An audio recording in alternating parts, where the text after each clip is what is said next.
عیسائی آدن عیسیٰ نبی مردہ زندہ کی اے ہے توڑے نبی دا کمال علی علیہ السلام تشریف فرمان تیرے اول امام دا گزر ہویا چمولد ایک اصحابی ہے جن دا نام ہے مقداد اے ہاتھ جوڑن پیران تے ہاتھ رکھیا دے مولا اج خدا دینا تے اج میں نو عیسیٰ ملا ہاتھ جوڑ کیا دے مولا آج میں نے عیسیٰ ملا مولا بولے نہیں ہاتھ دا اشارہ کیتا ہے عیسیٰ قبر چو بہرہ گئن یار ہاتھ مک گئی ہے جیڑا پیر دی ٹھوکر نال مردہ زندہ کرے ان نبی آدین جیڑا نبی زندہ کرے ان علی آدین۔ السلام علیکم، تو کیسے ہیں آپ لوگ؟ امید ہے آپ سب بالکل ٹھیک، صحت مند اور سلامت ہوں گے۔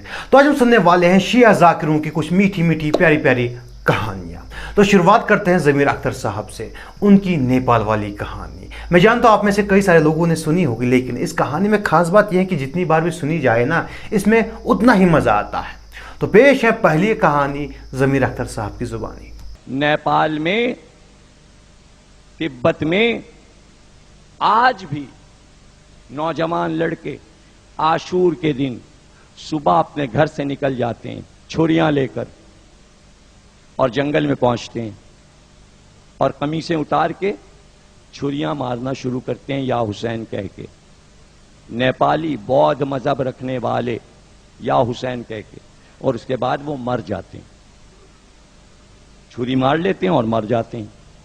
ان کی موت واقع ہو جاتی ہے کئی سو نوجوانوں کی، اور اس کے بعد شام کو وہ اٹھ کر اپنے گھر ٹھیک ہو کے واپس آ جاتے ہیں۔ جس کا دل چاہے جا کے دیکھے کہ کیسے مرتے ہیں اور کیسے جیتے ہیں۔ مرتے بھی دیکھا گیا ہے انہیں، اور زندہ ہوتے بھی دیکھا گیا ہے، اور پوچھا بھی گیا کہ بھائی جب مر جاتے ہو تو زندہ کیسے ہوتے ہو؟ تو وہ کہتے ہیں شام کو کوئی آتا ہے اور اپنے پیر سے ہمارے زخموں پر مس کرتا جاتا ہے، اٹھو گھر جاؤ، اٹھو گھر جاؤ۔ ہم پوچھتے ہیں کون؟ تو آواز آتی ہے عباس۔ کیونکہ ضمیر اختر صاحب کا انتقال ہو گیا ہے، اسی لیے ہم ان کے بارے میں کچھ نہیں کہیں گے، لیکن ان کی یہ جو کہانی ہے یہ سراسر جھوٹی ہے، سراسر جھوٹی ہے، اس کا سچ سے کوئی تعلق نہیں ہے۔ اور نیپال میں ایسا کچھ نہیں ہوتا، بالکل بھی نہیں ہوتا۔ اگر کسی کو پھر بھی یقین نہیں ہے اور کہتا ہے کہ ضمیر صاحب ٹھیک کہہ رہے ہیں، تو بھائی آپ خود نیپال جائیے اور وہاں خود کو چاقو مار کے آئیے۔ اگر آپ زندہ بچ کے آئے تو ہم مان لیں گے کہ بھائی یہ کہانی سچی ہے، اور اگر آپ زندہ بچ کے نہیں آئے تو بھائی پھر آپ کو ماننا ہی پڑے گا، فرشتے منوائیں گے آپ سے کہ یہ کہانی جھوٹی تھی۔ اور ایسی کہانیوں کو بچوں سے دور ہی رکھیں، کہیں ایسا نہ ہو کہ کوئی بچہ ضمیر صاحب کا فالوور بن جائے، فین بن جائے، اور ان کی اس کہانی کو پریکٹیکل میں کرنے لگ جائے اور جان سے ہاتھ دھو بیٹھے۔ اور جو سمجھدار لوگ اس کہانی کو سچ مانتے ہیں وہ نیپال جائیے اور وہاں چھری مار کے زندہ لوٹ آئے، تو ہم بھی اس کہانی کو سچ سمجھنے لگ جائیں گے۔ اور ضمیر صاحب انتقال کر چکے ہیں، اسی لیے ان کو کمنٹ میں کوئی گالی نہیں دے گا، کوئی برا بھلا نہیں کہے گا۔ اور چلتے ہیں ہم اگلی کہانی کی طرف۔ اور یہی وہ پوائنٹ تھا کہ دنیا کا مانا ہوا سائنسدان آئنسٹائن اس پوائنٹ کو دیکھ کر نہ صرف مسلمان ہوا، پھر شیعہ ہو گیا۔ جی ہاں، میرے پاس پوری کیسٹ اس کی موجود ہے۔ علامہ البرٹ آئنسٹائن نقوی، یہی وہ نام تھا جو دیا گیا تھا البرٹ آئنسٹائن کو شیعہ ہونے کے بعد۔ دیکھو نا شیعہ ذاکرین کے پاس کتنا علم ہے، کتنا علم ہے، کتنی نالج ہے۔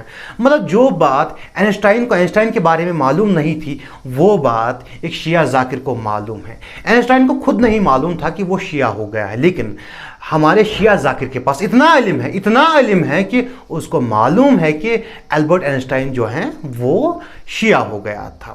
ہاں ان کے پاس ایک کیسٹ بھی موجود ہے، لیکن وہ کیسٹ جو ہیں وہ عوام میں نہیں دے رہے، پبلک کو نہیں دے رہے۔ مطلب بیوقوفی کی حد ہوتی ہے۔ یہ سراسر جھوٹ ہے، یہ سراسر جھوٹ ہے۔ ایسا کوئی ثبوت نہیں ہے کہ البرٹ آئنسٹائن جو تھا وہ شیعہ ہو گیا۔ اب ایمان کے بارے میں تو اللہ ہی جانتا ہے، لیکن ایسا کوئی ثبوت نہیں ہے، اور کہیں بھی بالکل کسی کو معلوم ہی نہیں کہ البرٹ آئنسٹائن جو تھا وہ شیعہ ہو گیا تھا یا مسلمان ہو گیا تھا۔ اب آپ سوچ رہے ہوں گے بھائی وہ پوائنٹ کیا تھا جسے دیکھ کر البرٹ آئنسٹائن جو ہے وہ مسلمان ہو گیا تھا، شیعہ ہو گیا تھا؟ وہ پوائنٹ یہ تھا۔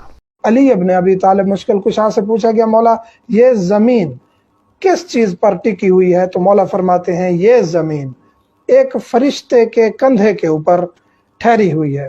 اور وہ فرشتہ کہاں ہے؟